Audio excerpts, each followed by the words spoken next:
আমরা সকলেই জানি যে গান্ধারীর অভিশাপের কারণে যখন দ্বারকা নগরী ডুবে যায়, শ্রীকৃষ্ণ তার দেহ ত্যাগ করেন।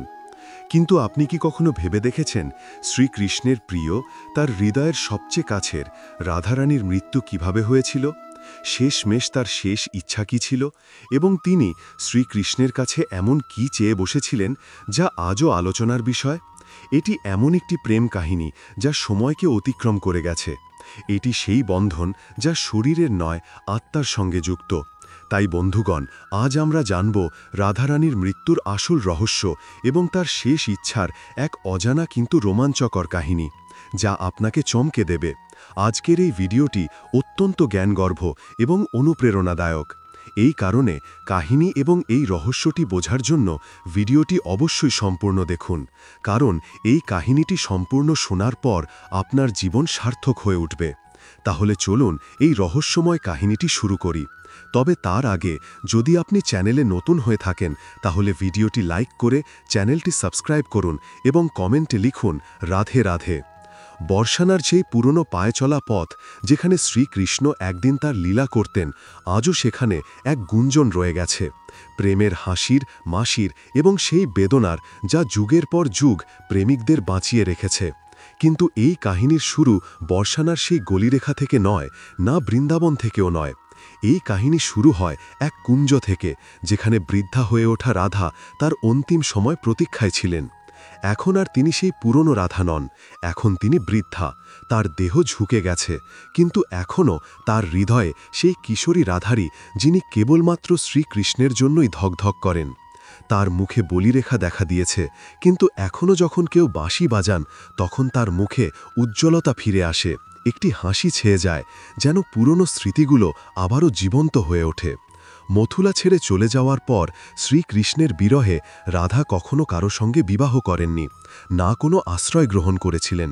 তিনি একাকী বৃন্দাবনের একটি নির্জন কুঞ্জে বাস করতে শুরু করেন। তার দৈনন্দিন জীবন ছিল একেবারে সহজ। তিনি সূর্যোদয়ের সঙ্গে সঙ্গে উঠে যমুনার তীরে গিয়ে জল অর্পণ করতেন।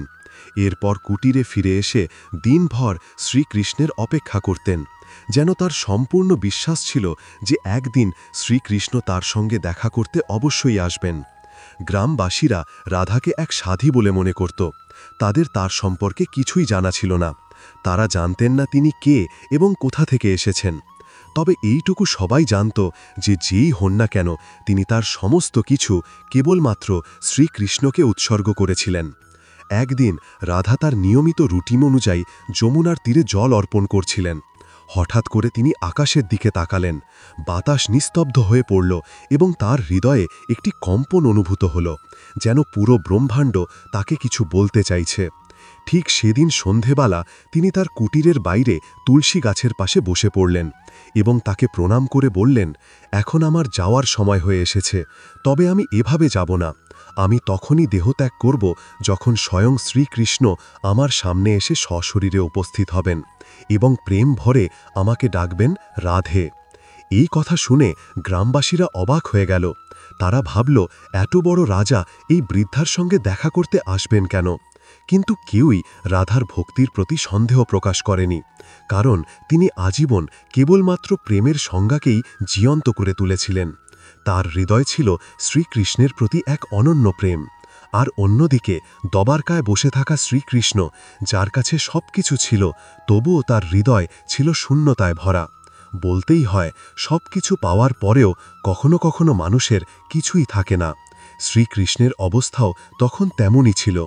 তবে এবার তিনি অন্তর থেকে একটি টান অনুভব করছিলেন। তিনি তার চোখ বন্ধ করলেন, আর রাধার আহ্বান তার কানে প্রতিধ্বনিত হল। এই মুহূর্তে শ্রীকৃষ্ণের চোখে অশ্রু ছিল, কিন্তু হৃদয়ে ছিল শান্তি। তিনি তখনই সবকিছু ছেড়ে সেই একান্ত কুঞ্জের দিকে যাত্রা করলেন, যেখানে রাধারানী তার প্রতীক্ষায় ছিলেন। শ্রীকৃষ্ণ যখন সেখানে পৌঁছালেন, রাধা কুটিরের বাইরে তুলসীর গাছের নিচে বসেছিলেন। তার চোখ বন্ধ ছিল এবং তিনি ধ্যানে নিমগ্ন ছিলেন। শ্রীকৃষ্ণ ধীরে বললেন, রাধে। এই শব্দ শুনে রাধার চোখ খুলে গেল এবং তার মুখে একটি আলো ফুটে উঠল। তার চোখে ছিল সেই প্রেম যা না বলা যায়, না লুকানো যায়। রাধা মৃদু হেসে শ্রীকৃষ্ণকে বললেন, প্রভু, এখন আমার যাওয়ার সময় হয়েছে। এখন আমার আত্মা কেবলমাত্র বিশ্রাম চায়। এ কথা শুনে শ্রীকৃষ্ণ রাধার হাত ধরলেন। এখন রাধার শ্বাসক্রমে ধীরে হয়ে আসছিল এবং ঠিক সেই তুলসীর গাছের নিচেই তিনি প্রাণ ত্যাগ করলেন। কিন্তু এখানেই শেষ নয়। এই মুহূর্তেই এক রহস্য জন্ম নিল, যা শুনে আপনি চমকে যাবেন। রাধার আত্মা মোক্ষ লাভ করলেন, তবে তার শেষ কথাগুলো এখনও শ্রীকৃষ্ণের কানে প্রতিধ্বনিত হচ্ছিল। রাধা তার শেষ মুহূর্তে বলেছিলেন, প্রভু, যখন এই পৃথিবী থেকে প্রেমের অর্থ মুছে যেতে থাকবে, তখন আমি আবার ফিরব। আমাকে আবার জন্ম নিতে হবে, কারণ প্রেম জীবনকা প্রধান অংশ এবং একে বিলুপ্ত হতে দেওয়া যাবে না। রাধা যেখানে দেহত্যাগ করেছিলেন, সেই স্থানে একটি নতুন গাছ জন্ম নেয়, তুলসীর থেকে উজ্জ্বল, যেন কোনো স্বর্গীয় উদ্ভিদ। গ্রামবাসীরা তাকে রাধা বৃক্ষ নামে ডাকতে শুরু করে এবং সেখানে পূজা অর্চনা করতে থাকে। কিন্তু কেউ জানত না যে সেই গাছের নিচে এক রহস্য লুকিয়ে আছে, রাধার পুনর্জন্মের রহস্য, যা আপনাকে বিস্মিত করে দেবে। অনেক যুগ কেটে যাওয়ার পর যখন প্রেমের মূল্য হ্রাস পেতে শুরু করে এবং মানুষ কেবল ভোগ বিলাসে ডুবে যেতে থাকে, তখন বর্ষানার একটু দূরে এক সাধারণ কৃষকের ঘরে জন্ম নিল এক কন্যা। তার নাম রাখা হল ললিতা। কিন্তু তিনি কোনো সাধারণ কন্যা ছিলেন না। তিনি কারো শেখানো ছাড়াই বাঁশির মধুর সুর বাজাতে পারতেন। তার বাঁশির সুর শুনে গাছের পাতা কেঁপে উঠত, পাখিরা নাচতে শুরু করত। গ্রামবাসীরা বলতে লাগল, এটি কোনো সাধারণ মেয়ে নয়, নিশ্চয়ই কোনো দেবীর অবতার। তারা বলতেন, একে দেখলে যেন রাধার কথা মনে পড়ে। ললিতা যখন 7 বছর বয়সী হল, তখন একদিন সে যমুনার তীরে বসেছিল। সেই সময় এক সাধু ওদিক দিয়ে যাচ্ছিলেন। তারা ললিতাকে দেখে থেমে গেলেন। যখন তারা তার চোখের দিকে তাকালেন, তখন মন্ত্রমুগ্ধ হয়ে গেলেন। তারা বললেন, ওই চোখ, ওই চঞ্চল হাসি, রাধে, তুমি ফিরে এসেছ। ললিতা প্রায়ই স্বপ্নে একজন সুন্দর শ্যাম বর্ণের পুরুষকে দেখত, যিনি আর কেউ নন, স্বয়ং শ্রীকৃষ্ণ। তারা কিছু বলতেন না, কেবল বাঁশি বাজাতেন। সেই বাঁশির সুর ললিতার হৃদয়ে ছুঁয়ে যেত। একদিন ললিতা তার মাকে জিজ্ঞেস করল, মা, এই প্রেম কি জিনিস? মা বললেন, তুই তো এখনো শিশু, তোকে প্রেমের কিছুই বোঝা সম্ভব নয়। ললিতা চুপ হয়ে গেল, কিন্তু তার চোখে ছিল এক পুরনো বেদনা, যেন সে এই প্রশ্নটি আগেও কোনো জন্মে করেছে। যখন ললিতা 13 বছর বয়সে পৌঁছাল, একদিন সে যমুনার তীরে বসে বাঁশি বাজাচ্ছিল। হঠাৎ তার বাঁশি থেকে এক অদ্ভুত সুর বেরোতে লাগল, সেই সুর যা শ্রীকৃষ্ণ তার স্বপ্নে বাজাতেন। হঠাৎ সেই স্থানের মাটি সামান্য ফেটে গেল, আর সেখানে এক মূর্তি দৃশ্যমান হল। ললিতা সেই মূর্তিটিকে তুলে নিল। সেই মূর্তি ছিল এক নারীর, যার হাতে বাঁশি ধরা। যখন ললিতা সেই মূর্তিটিকে হাতে নিল, সেই মূর্তি থেকে এক দিব্য কণ্ঠ বের হল, তুমি ফিরে এসেছ রাধে। ললিতা চমকে উঠল, এই মূর্তি কে এবং কেন তাকে রাধে বলে ডাকা হচ্ছে? তাহলে চলুন এখন জানি এই কাহিনীর আরও একটি অধ্যায়, যা আরও বেশি রোমাঞ্চকর এবং রহস্যময়। কিন্তু তার আগে, যদি ভিডিওটি ভালো লাগছে বলে মনে হয়, তাহলে লাইক করে দিন এবং কমেন্টে লিখুন, রাধে কৃষ্ণ। সেই দিনের পর থেকে ললিতার আচরণ ধীরে ধীরে বদলাতে লাগল। সে এখন গভীরভাবে চিন্তা করতে শুরু করল। সে জানতে চায়, সে কে, তার জন্ম কেন হয়েছে, কেন সে প্রেম এবং কৃষ্ণ এই শব্দদ্বয়ে এতটা আকর্ষণ বোধ করে। ঠিক সেই সময় এক সাধু, যিনি বহু বছর হিমালয় তপস্যা করে বর্ষায় ফিরে আসছিলেন, তিনি ললিতাকে দেখলেন এবং স্তম্ভিত হয়ে গেলেন। তিনি বললেন, যুগের পর যুগ আগে আমি এই চোখজোড়া রাধার মধ্যেই দেখেছিলাম। কন্যা, তুমি এই যুগের নও, তোমার জন্ম হয়েছে একটি উদ্দেশ্য নিয়ে। ললিতা জিজ্ঞেস করল, কি সেই উদ্দেশ্য? তখন সেই তপস্বী সাধু চোখ বন্ধ করে উত্তর দিলেন, এই যুগে প্রেম কেবল একটি শব্দ হয়ে গিয়েছে, তুমি আবার প্রেমকে জীবন বানাবে। এখন বর্ষানার গলিতে একটি নতুন কাহিনী জন্ম নিতে চলেছে। আসলে এই কাহিনী নতুন নয়, এটি পুরনো রাধার পুনর্জন্মের কাহিনী। এখন ললিতা কৈশোরে পৌঁছেছে। তার মনে এক অদ্ভুত ব্যাকুলতা অনুভব হচ্ছে, যেন কেউ তাকে ডাকছে। রাতে ললিতা একা একা যমুনার তীরে গিয়ে বসে থাকত, আর সেই অজানা পুরুষের কল্পনায় ডুবে যেত, যিনি তার স্বপ্নে এসে বাঁশি বাজাতেন। একদিন ললিতা তার মাকে জিজ্ঞেস করল, মা, প্রেম কি না বলেও হতে পারে? তখন তার মা বললেন, মেয়ে, সত্যিকারের প্রেম তো সেটাই যা কিছু না বলেও হয়ে যায়। কিন্তু ললিতা তো অন্য কিছু ভাবছিল। তার হৃদয় এমন এক ব্যক্তির জন্য ধকধক করছিল যার সাথে সে কখনো দেখা করেনি। একদিন সেই সাধু ললিতাকে তার আশ্রমে ডাকলেন এবং বললেন, রাধে, এবার সময় এসে গেছে। কৃষ্ণ এই যুগে জন্ম নিয়েছেন, তবে এই যুগে তিনি এক ব্রাহ্মণের রূপে জন্ম নিয়েছেন এবং তোমাকে তাকে খুঁজে বের করতে হবে। এই কথা শুনে ললিতা আনন্দে নেচে উঠল, কারণ যে মুহূর্তের সে অপেক্ষা করছিল তা আসতে চলেছে। কিন্তু একটি সমস্যা ছিল, ললিতা কিভাবে শ্রীকৃষ্ণকে চিনবে? তখন সেই সাধু বললেন, যখন তিনি তোমার সামনে আসবেন তুমি নিজেই তাকে চিনে ফেলবে।